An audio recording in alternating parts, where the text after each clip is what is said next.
신약 201쪽, 신약 201쪽 사도행전 9장 1절로 7절 교독하겠습니다. 사울이 주의 제자들에 대하여 여전히 위협과 살기가 등등하여 대제사장에게 가서 다메섹 여러 회당과 공문을 청하니 이는 만일 그 도를 따르는 사람을 만나면 남녀를 막론하고 결박하여 예루살렘으로 잡아오려 함이라. 사울이 길을 가다가 다메섹에 가까이 이르더니 호련히 하늘로부터 빛이 그를 둘러 비추는지라. 엎드려져 이르되 소리가 있어 이르시되 사울아 사울아 내가 어찌하여 나를 박해하느냐 하시거늘 대답하되 주여 누구시니이까? 이르시되 나는 네가 박해하는 예수라. 너는 일어나 시내로 들어가라. 내가 행할 것을 내게 이르리라 하시니 다 같이 가던 사람들은 소리만 듣고 아무도 보지 못하여 말을 못하고 서 있더라. 아멘. 이 사건을 계기로 사울이 바울이 되지요. 그런데 바울이라는 새로운 이름이 있는 것이 아니라 사울이라고 하는 그 이름은 유대식 이름이요, 바울이라 하는 그 이름은 바로 그 바울이 사역을 하게 되는 헬라식 이름인 거죠. 그런데 그의 사역이 바뀌어진 거죠. 이제는 유대인으로서의 살던 삶이 이제는 헬라인으로서 이방인의 사도요, 이방인의 복음 증거자로 살아가는 삶으로 뒤바뀌는 계기가 된 것입니다. 자, 그런데 유대인으로서의 바울의 모습은 어땠느냐라고 할 때 1절에요. 사울이 주의 제자들에 대하여 여전히 위협과 살기가 등등하여, 이것이죠. 주의 제자들은 누굽니까? 예수님의 제자들, 예수 그리스도를 믿고 그가 하나님의 아들이시다 믿고 예수 그리스도가 우리의 화목제물로 죽으셨다가 부활하셨다, 이것을 증거하는 증인들이에요. 그러니까 복음을 듣는 사람들에 대한 바로 살기가 등등한 거죠. 그런데 오늘날 우리가 얘기하면 우리는 복음이지만 그 유대인들에게 이야기하면 지금 이 바울이 볼 때 주의 제자들은 누구입니까? 그들은 이단자들인 거예요. 그리고 나라를 지금 위험에 빠뜨리는 사람들인 거예요. 나라 가운데 지금 로마의 그러한 압제 가운데 있고, 그리고 그들을 통해서 이 지금 온 나라가 들썩이고 있잖아요. 그리고 이것이 군인들이 볼 때 아니 저것들이 다시 또 누군가 선동을 하고 주의 나라가 왔다, 하나님의 나라가 왔다, 그 하나님의 왕국이 도래했다라고 사람을 뭉쳐가지고 반역하는 무리로 비춰질 수도 있다는 거예요. 그래서 예수님을 잡아 죽이고 제자들을 잡아 죽이려 했던 대제사장들은 종교적인 문제도 있었지만 사실은 정치적인 문제 때문에 그들을 이단화시킨 거예요. 그래서 이 사울이 볼 때도 마찬가지인 거예요. 종교적으로나 정치적으로나 지금 이들 예수님의 제자들은 이단자들이고 그리고 분열시키는 사람들이에요. 그러나 사울은 더 나아가서 이가 이렇게 살기가 등등했던 이유는 그가 가지고 있는 믿음 때문이다 라는 것이죠. 그런데 여기에서 이야기하고 있는 바울의 믿음이 우리가 지난 주일날 살펴봤듯이 신념입니까? 아니면 우리가 볼 때 진정한 하나님이 위로부터 주신 믿음입니까? 무엇일까요? 살기가 등등했기 때문에 신념이라고 볼 수 있는 거예요. 잘못된 믿음을 가지고 있는 모습인 거죠. 등등하다라고 하는 것은 그 안에 내재되어 있는 에너지가 자기의 모든 행동을 다 휘어잡고 있는 것이죠. 그렇죠? 살기는 뿜어져 나오는 거예요. 그래서 가만히 있어도 그 사람 옆에만 가면 무서워서 벌벌벌벌 떨게 돼요. 약한 사람들은, 기가 약한 사람들은. 또 그 기가 약한 사람들은 기센 사람들 옆에 가면 주눅이 들기 시작을 해요. 눈빛만 봐도 주눅이 든다 그러죠. 예전에 저희가 선교 훈련 받을 때 지금 필리핀에 아주 고참 선교사님이 계세요. 그분이 우리 훈련원 원장이었는데 이 그 눈빛이 세야 된다 그래가지고 거울 보고 그렇게 그냥 째려보고 이걸 연습을 많이 하셨다는 거예요.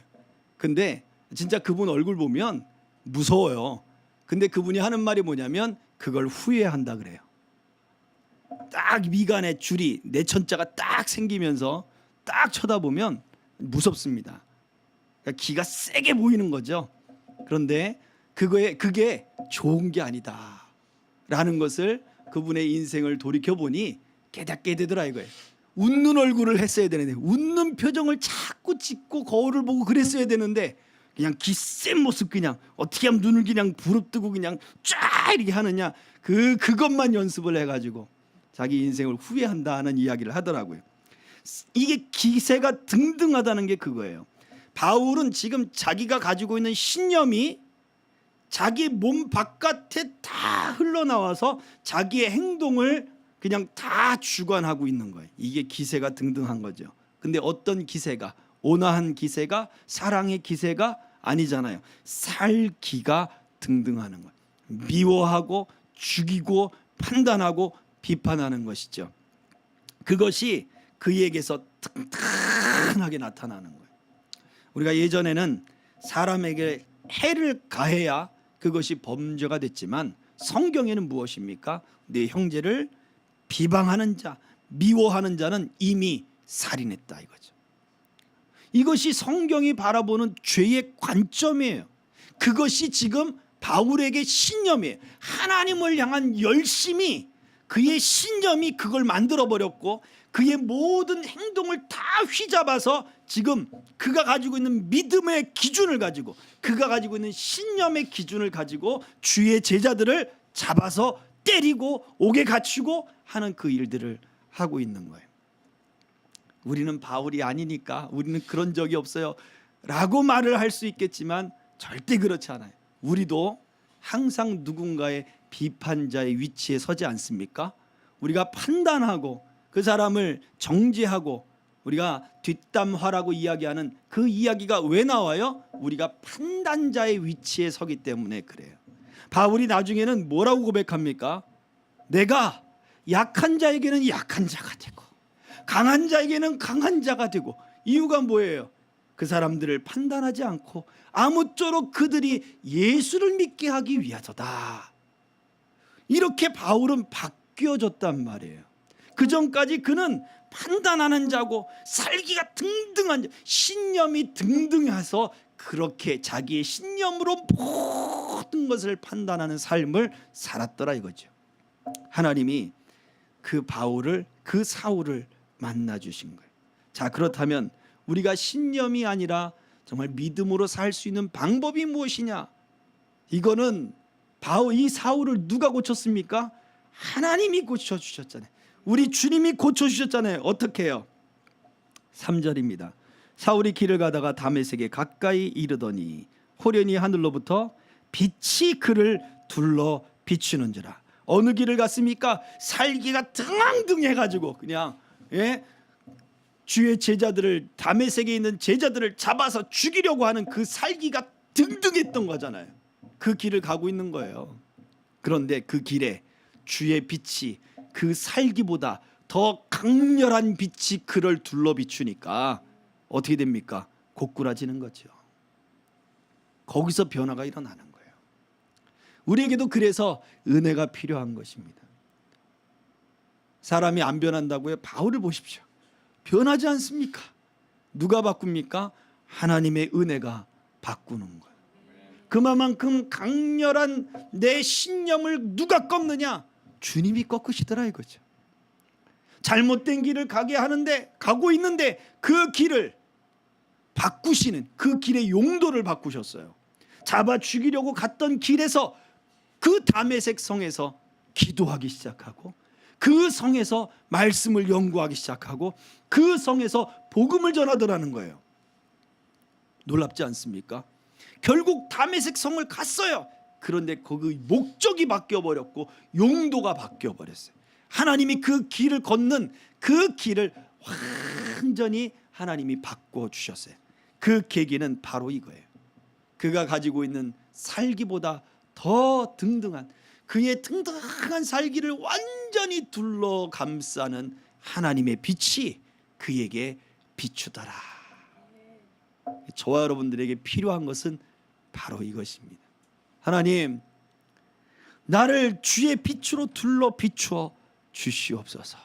나를 휘감고 있는 약함이 있지요. 또 나를 휘감고 있는 질병도 있고 마음의 상처들도 있고, 이런 모든 것들이 결국 내 행동을 통제하고 내 생각을 통제하잖아요. 그 기세가 등등한 거예요. 그러나 주의 빛이 우리를 둘러 비추면 모든 것이 바뀌어질 줄 믿습니다. 바울에게 비추셨던 주의 빛을 주님 내게도 비춰 주시옵소서. 이 고백이 있기를 주의 이름으로 축복합니다. 자, 우리 지난 주일 말씀을 좀 살펴보도록 할게요. 우리 이제 TV가 모니터가 생겨서 성경 공부를 다시 할 수 있게 되었습니다. 자, 말씀 산책인데요. 자, 첫 번째 제가 질문입니다. 제가 질문을 읽고 여러분들이 답을 읽어 주시면 되겠습니다. 자, 믿고 있는 신념이 온통 가득 차 있는 것을 신앙의 정체성이라고 할 수 있습니다. 신념의 좋은 점과 유의점이 무엇인가요? 신념이 나쁜 건 아닌 거예요. 근데 좋은 점이 있는데 유의할 점이 있다는 거예요. 자, 같이 읽어보겠습니다. 시작. 신념은 굳게 믿고 있는 마음인데 신념으로 충만하면 바라고 소망하는 것을 무조건 믿고 성취해 냅니다. 그러나 우리의 믿음은 하나님의 소망으로 가득 차 있어야 합니다. 그래요. 신념이 있으면 무조건 믿어요. 그래서 그 일을 어떻게든 성취해 냅니다. 그가 가지고 있는 재능이든 그가 가지고 있는 시간이든 아니면 그가 가지고 있는 성실함이든 그 일들을 만들어 냅니다. 심지어 어떤 분은요, 아들이 군대를 갔는데 너무 그 아들을 보고 싶은 거예요. 지금 아마 돌아가셨을 거예요. 집사님이셨는데 너무 그 아들이 보고 싶어가지고 자기 주변에 있는 생물 하나하나를 정말 정성스럽게 대했다는 거예요. 그 당시 교회 다니지 않으셨어요. 그냥 종교심인 거죠. 잎사귀 하나, 개미 한 마리, 뭐 이런 거 하나까지, 생물 하나하나까지 아주 소중하게 다루면서 뭘 기도해요? 내 아들 빨리 돌아오게 해주세요. 내 아들 빨리 돌아오게 해주세요. 근데 그 아들이 진짜 빨리 돌아오게 됐대요. 군대에서 뭐 의가스 제대 이런 뭐 이런 것들이 있잖아요. 아무 탈 없이 어찌어찌해서 빨리 돌아왔다, 그 이야기들을 하더라고요. 그러면서 당신이 가지고 있는 그 마음, 그 기도의 정성, 그걸 보고 하늘이 움직이지 않으셨겠느냐라고 이야기를 해요. 그럴 수 있죠. 그럴 수 있죠. 그 종교심이 신념이에요. 그 나뭇잎 하나, 그 개미 새끼 하나, 그 생물 하나도 아주 소중하게 여기면서 제발 내 아들을 빨리 보게 해주세요. 어쨌든 그 믿음이, 그 신념이 그분의 일을 성취해 낸 거죠. 하늘이 움직였든 때가 맞았든 운명이 됐든 아니면 우연히 이루어졌든 하나님은 특별한 우리의 하나님이시기도 하지만 모든 만물의 하나님이시기 때문에 그래요. 니느웨 성을 요나를 보내면서 심판의 이야기를 했을 때도 그때도 요나에게 말씀하시잖아요. 그 성 중에 아무것도 모르는 그런 어린아이들과 그 수없는 동물들과 생물들이 다 있는데 내가 그들을 아끼지 않겠느냐? 네가 박농쿨을 아끼는 것처럼 내가 그들을 아끼지 않겠느냐? 하나님은 그렇게 말씀하셨단 말이에요. 그러니 하나님이 그 신념을 갖고 있는 분의 마음을 들으시고 세상을 움직이신 거죠. 그런데 우리 믿는 사람들은 거기에서 더 나아가 무엇입니까? 하나님의 소망으로 가득 차 있어야 하는 것이 진정한 우리의 믿음이 되어야 되는 거예요. 신념은 좋은 것입니다. 그래야 무슨 일이든 이루어내는 열심이 있고 성취해냅니다. 목표를 이루어냅니다. 그런데 거기에 덧붙여 머물지 말고 하나님의 소망이 가득 차야 될 것입니다. 자, 그 두 번째입니다. 그렇다면 믿음으로 충만한 상태에 있다는 것은 무엇입니까? 믿음으로 충만한 상태에 있다. 그럼 이걸 어떻게 말을 할 수 있을까요? 같이 읽어봅니다. 성경 읽어볼게요. 로마서 1장 17절 시작. 복음에는 하나님의 의가 나타나서 믿음으로 믿음에 이르게 하나니 기록된 바 오직 의인은 믿음으로 말미암아 살리라 함과 같으니라. 계속해서 읽어볼게요. 시작. 우리 마음이 그리스도로 가득 차 있는 상태를 나타내는 것입니다. 이러한 사람은 믿음에서 시작하여 믿음을 목표로 합니다. 로마서 1장 17절 읽은 말씀처럼 믿음으로 말미암아 믿음으로 믿음에 이르게 한다라고 하는 거죠. 믿음으로 시작해서 믿음의 목표를 이룬다는 거예요. 그런데 신념을 가지고 있는 사람은 신념으로 시작해서 자기의 수고와 자기의 모든 것을 다해서 목표를 이루게 되겠죠. 그러나 믿음으로 시작한 사람은 하나님이 주신 소망을 가지고 시작해서 하나님이 주신 소망을 이룰 목표를 가진다는 이야기예요. 저와 여러분들이 교회로 모인 이유가 무엇입니까? 성전을 짓는 이유가 무엇입니까? 오늘 벽체가 절반이 섰어요. 아마 벽 둘레는 다 쓴 것 같아요. 그리고 지붕도 조금 한 두어 장 얹다가 오늘 공사가 마쳤어요. 내일 아마 나머지 지붕이 이렇게 올라갈 것 같아요. 내일 또 사진을 찍어서 보여드리도록 하겠습니다. 딱 그 아주 햇살이 뜨거웠는데 건물 안으로 딱 들어가자마자 시원하더라고요. 느낌이 그런지 몰라도 시원하더라고요. 그래서 예, 아무튼 좋아요. 우리가 그렇게 하는 이유가 뭐냐 이거예요. 이유가 뭡니까? 그것은 하나님이 우리에게 믿음의 소망을 주셨기 때문이잖아요. 그러면 그 믿음의 소망이 교회 건축하면 끝나겠습니까? 아니죠. 왜 하나님이 교회 건축을 하게 하셨냐 이거예요. 하나님이 이름을 두게 하시고 그곳에서 사람을 살리고 생명을 살리고 다음 세대들을 일으키는 그 일들을 하나님이 하시지 않겠느냐 이거예요. 그것을 우리의 소망으로 삼아야죠. 하나님이 솔로몬을 통해 성전 하나 딸랑 짓고 그렇고 끝 이거 하시려고 다윗을 통해서 솔로몬을 통해서 그 땅에 계셨습니까? 아니잖아요. 그 이름을 두시고 나는 너희의 하나님이 되고 너희는 나의 자녀가 되고 하나님이 그러한 삶을 살기를 원하셨던 거잖아요. 마찬가지 하나님이 우리에게 소망을 주셨으니 믿음의 소망을 주셨으니 믿음의 목표를 이루어 나가는 것이 바로 믿음이 충만한 자의 모습이다 라고 하는 거예요. 믿음으로 시작한다. 믿음으로 충만한 사람은 믿음으로 출발하는 거예요. 그리고 믿음의 목표를 성취해 나가는 것입니다. 저와 여러분들이 믿음으로 출발했으니 믿음의 목표를 이루어가기를 주의 이름으로 축복합니다. 다음 질문입니다. 우리가 신념의 신앙이 아닌 믿음의 신앙이 되려면 무엇이 필요한가 이야기해 보세요. 신념의 신앙이 아니라 믿음의 신앙이 되려면 무엇이 필요하겠습니까? 오늘 우리가 읽었던 본문의 말씀이죠. 사도행전 9장 3절 같이 읽어봅니다. 시작. 사울이 길을 가다가 다메섹에 가까이 이르더니 호련히 하늘로부터 빛이 그를 둘러 비추는지라. 호련히 어디서부터 왔는지 알지 못하는 빛이 비추는 거죠. 그 빛은 어디서부터예요? 내 안에서부터 일어나는 게 아니란 말이에요. 어디서부터 와요? 위에서부터 오는 거예요. 이게 중요한 거예요. 사단이 우리 마음속에 생각을 심어 넣어주면은요, 우리 마음속에서 음성이 들리기 시작을 해요. 마음속에서 속살거리는 소리가 들리기 시작하는 거예요. 불평과 불만과 의심의 소리들이 내 안에서부터 드러나요. 그런데 이 바울에게 임했던 빛은 어디서부터예요? 내 안에 게 아니에요. 신념도 내 안에 거예요. 그래, 할 수 있어. 한번 해보자. 너는 잘할 수 있어. 내 안에 것을 자꾸 일으켜요. 다단계도 그 세미나 같은 데 가면 뭐 어떻게 합니까? 내 안에 것을 일으키죠. 할 수 있다! 뭐 이렇게 막 구호 외치면서 안에 것을 막 일으켜요. 이단들의 집회에서도 마찬가지예요. 우리 안의 것들을 일으키려고 막 해요. 그러나 호련히 하늘로부터 빛이 비춘 거예요. 안에서 일어나는 일이 아니에요. 외부에서 오는 거예요. 은혜는요, 위로부터 오는 거예요. 내 안에서 생겨나는 게 아니라고요. 내가 이렇게 힘이 든데 내가 일어날 수 있을까요? 은혜가 오면 가능한 거예요. 내가 이런 환경인데 될 수 있을까요? 은혜가 오면 되는 거예요.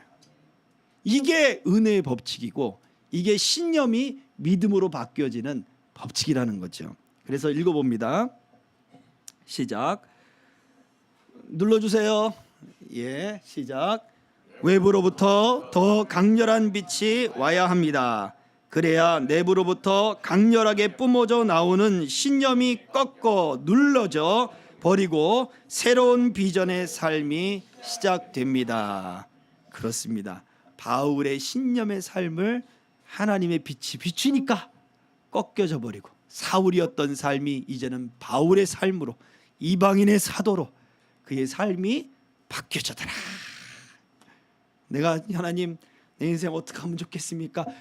빛이 오면 됩니다. 빛이 오면 됩니다. 예, 빛이 오면 되는 거예요. 그래서 그 은혜를 내게 주옵소서. 우리가 기도해야 할 이유가 바로 여기에 있습니다. 자, 네 번째입니다. 베드로는 마음의 허리를 동이라고 했습니다. 지난 주일날 말씀이죠. 그 의미가 베드로는 마음의 허리를 동이라고 했습니다. 그 의미가 무엇인가요? 베드로전서 1장 13절 시작.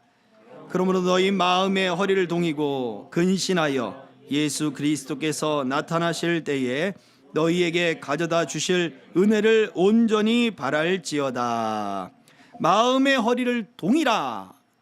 허리를 동이다는 것은 주변을 정리하는 것과 같다고 말씀을 드렸었죠. 왜 정리합니까? 왜 주변을 정리해야 될까요? 자, 읽어보겠습니다. 시작.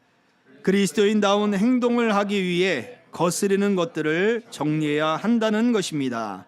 믿음의 힘과 에너지를 모아야 합니다. 그렇습니다. 믿음을 한 곳에 집중하고 내 안에 있는 믿음의 힘을 하나님 앞에 내어놓을 수 있으려면 우리가 우리 삶에 은혜 받기 위한 그러한 주변을 정리해야 된다라는 거죠. 물론 앞에서 이야기하던 이 바울은 하나님의 강렬한 은혜로 이런 주변 정리도 없이 이에게 호련히 빛이 임했지만 광야길로 걸어가잖아요. 그죠? 소수의 사람이 가는 길이잖아요.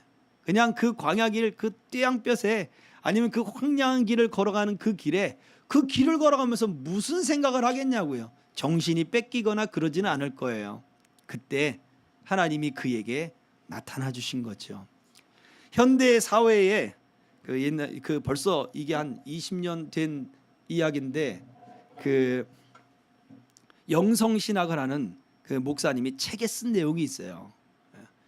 그분이 뭐라고 썼냐면 오늘날 사단이 현대 사람들을 공격하는 것은 환난이나 핍박이나 이런 것이 아니라는 거예요. 무엇이냐? 바로 분주함이다 이거예요. 분주함이다. 아주 그냥 정신을 쏙 빼놓는 거죠.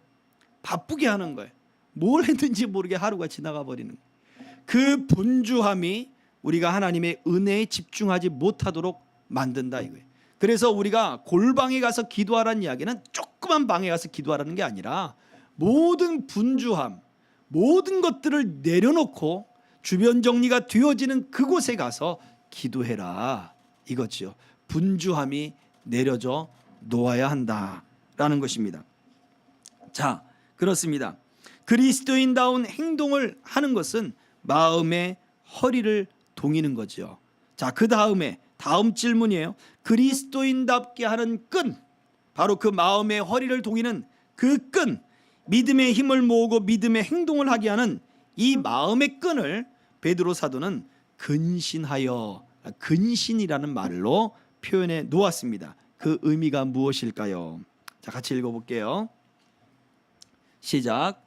절제시키고 억누르는 체벌적 개념이 아니라 확대시키고 들춰내며 강화시키는 개념입니다. 즉 그리스도가 나를 통제하도록 만드는 것입니다.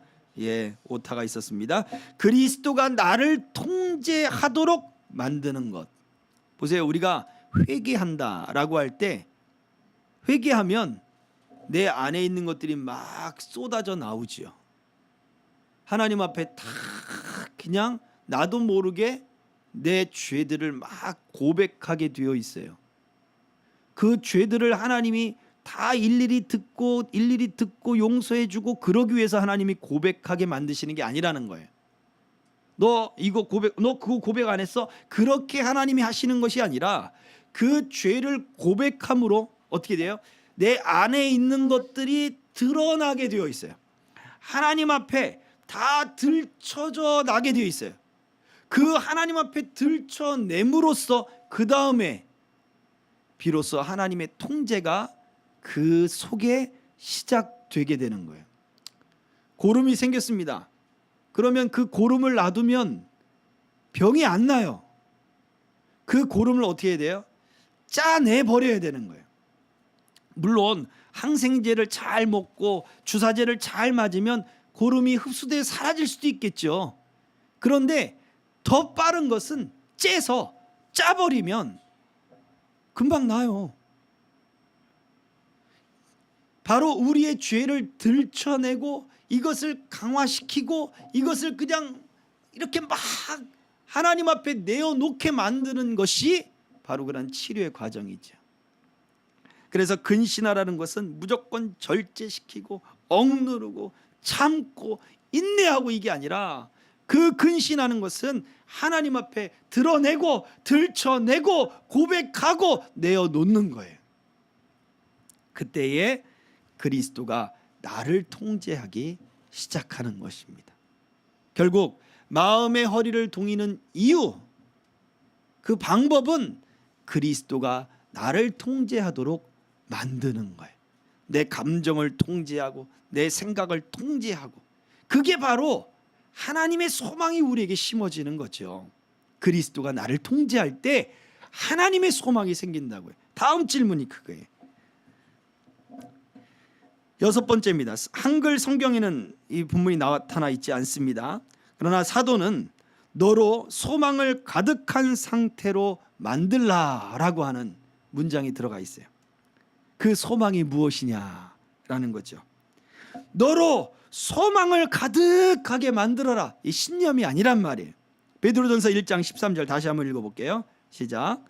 그러므로 너희 마음의 허리를 동이고 근신하여 예수 그리스도께서 나타나실 때에 너희에게 가져다 주실 은혜를 온전히 바랄지어다. 그 은혜를 온전히 바라라. 이게 은혜에 대한 소망을 채워라 이거예요. 예수님이 주실 그 은혜의 소망을 너 안에 채워라. 예수께서 주실 소망이 내 안에 채워질 것이다 이거죠. 사람을 보며 세상을 볼 땐 만족함이 없었네. 그렇지 않습니까? 나의 하나님 그분을 뵐 때 나는 만족하였네. 그리스도의 소망이 채워지기 때문에 그래요. 빛이 없어도 환하게 다가오시는 주 예수 나의 당신이여. 2절은 뭐라 그래요? 주님이 있음으로 나도 있고, 후렴이 그렇죠. 나는 있어도 주님이 곁에 없으면 나는 없습니다. 그러나 나는 없어도 주님이 곁에 있으면 내가 그때서야 있습니다. 이것이 바로 예수님이 가져다 주실 은혜의 소망이 채워진 사람의 고백인 거예요. 베드로 사도는 바로 그것을 이야기합니다. 자, 정리해서 읽어볼게요. 시작. 이 소망은 오직 예수 그리스도의 은혜요 하늘로부터 우리에게 주시는 세상이 줄 수 없는 강력한 은혜입니다. 오늘 바울을 그 안에 바울의 감정에 바울의 모든 삶의 기세 등등했던 그것을 꺾어버리고 그것을 완전히 둘러엎어 그의 삶을 변화시키는 강력한 은혜의 빛, 바로 그것이 우리에게 주는, 그리스도가 주시는 세상이 줄 수 없는 가장 강력한 은혜다라고 말씀을 하고 있는 것입니다. 그래서 다음의 말씀을 한번 묵상해 보겠습니다. 갈라디아서 2장 20절 7번 시작. 내가 그리스도와 함께 십자가에 못 박혔나니 그런즉 이제는 내가 사는 것이 아니요 오직 내 안에 그리스도께서 사시는 것이라. 이제 내가 육체 가운데 사는 것은 나를 사랑하사 나를 위하여 자기 자신을 버리신 하나님의 아들을 믿는 믿음 안에서 사는 것이라. 아멘. 저희 어머니도 그렇고 연세 드신 우리 권사님들이 특히 그 얘기를 많이 해요. 빨리 죽었으면 좋겠다. 하나님 곁으로 빨리 가고 싶은데 하나님이 왜 나를 안 부르시는지 모르겠다. 죽지 못해 산다 지금 그러시. 아니 믿으시는 분이 왜 죽지 못해 사세요? 예수 그리스도를 믿는 믿음 안에 사셔야죠. 우리는 어떻게 산다고요? 예수를 믿는 믿음 안에 사는 것입니다. 이 말씀을 읽고 한번 묵상해 보시죠. 여러분은 무엇으로 살고 계십니까? 죽지 못해 살죠. 우리는 앞으로 이런 말이 우리 입에는 없는 거예요. 예수를 믿는 믿음 안에 사는 것입니다. 여러 가지 여러분의 마음 안에 또는 가정에 또 이제 앞으로 우리가 만날 그 사람들에게도 많은 인생의 문제들이 있을 거예요. 죽지 못해 산다 그러면 이 말씀을 꼭 들려주십시오. 이 말씀이 소망이 되어야 됩니다. 정 때문에 산다, 미운 정 때문에 산다. 아니에요. 그건 우리 대답이 아니에요. 우리는 예수 그리스도를 믿는 믿음 안에 사는 거예요. 자식 때문에 산다. 아니에요. 우리 대답이 아니에요. 우리의 대답은 예수 그리스도를 믿는 믿음 안에 사는 거예요. 주님이 내 안에, 내가 주님 안에, 그렇게 사는 거예요. 그래서 십자가를 진다는 것은 믿음의 변방에 있는 게 아니란 말이에요. 믿음의 중심에 하나님이 내게 주신 소망 중심으로 들어가는 것이 십자가를 지는 것이지, 그냥 죽지 못해 산다 이게 아니란 말이에요. 저와 여러분들은 그 십자가를 붙들고 하나님의 소망, 하나님이 내게 주신 은혜, 그 중심 안에 들어가는 것이 십자가를 지는 삶이요, 또 그 중심 안에 사는 것이 참 믿음의 소망을 가지고 사는 삶인데, 이 모든 것이 어떻게 옵니까? 바로 은혜의 빛이 내게 비칠 때 이루어지는 것입니다. 이 시간에 같이 기도합시다. 찬양하고 기도할까요? 내가 그리스도와 함께 십자가에 못 박혔나니 한번 다시 한번 찬양하고 같이 한번 기도하도록 하겠습니다. 주님, 이제 내가 사는 것은 나를 위하여 십자가에 못 박혀 죽으시고 부활하신 예수님을 믿는 그 믿음 안에 사는 것인데, 내게도 바울을 둘러비춘 그 은혜의 빛이 필요합니다. 호련히 그에게 비춰주신 것처럼 내 안에서 일어나는 믿음이 아니라, 내 안에서 일어난 신념이 아니라 하나님이 내게 은혜의 빛을 비춰 주시옵소서. 이 마음을 가지고 함께 찬양합시다. 내가 그리스도와 함께, 내가 그리스도와 함께 십자가에 못 박혔나니, 그런즉 이제 내가 산 것 아니요, 내가 산 것 아니요, 오직 내 안에, 오직 내 안에 예수께서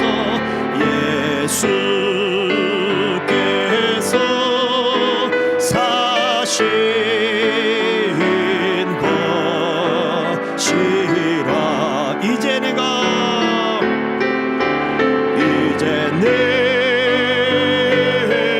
육체 가운데 사는 것은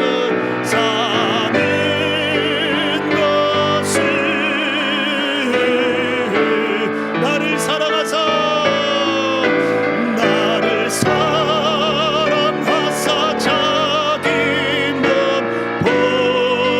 버리신 예수의 산 것이라. 이제 내가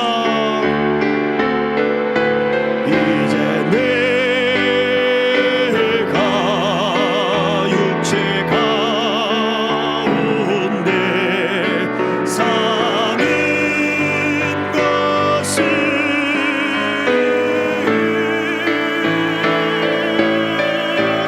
나를 사랑하사 자기 몸 버리신